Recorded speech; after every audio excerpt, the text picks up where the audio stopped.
अपनी गंदी और नंगी। हा व्हिडिओ इंजिनिअरिंगचा स्टुडंट यशपालने सजेस्ट केलेला आहे. नुकत्याच पार पडलेल्या AI समिटमध्ये राजकीय रंग पाहायला मिळाला.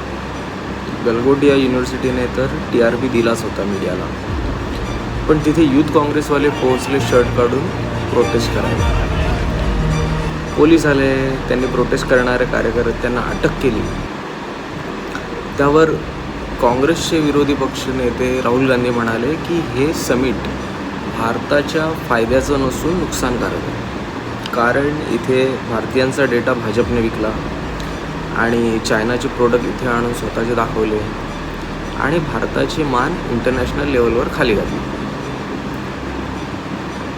आता हे समिट भारतीयांच्या दृष्टीने नुकसानकारक आहे असं त्यांचं म्हणणं तर आहेच.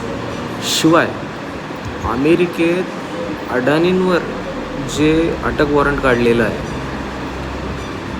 त्यासाठी सुद्धा मोदी अदानींना वाचवण्यासाठी मागच्या 14 महिन्यांपासून प्रयत्न करत आहेत आणि त्याच्यासाठी भारताचा फायदा कॉम्प्रोमाइज करत आहेत असं विरोधी पक्षाचं म्हणणं आहे. पण मोदी मात्र वेगळंच बोलत आहेत. पहा काय बोलत आहेत. विदेशी अतिथियों के सामने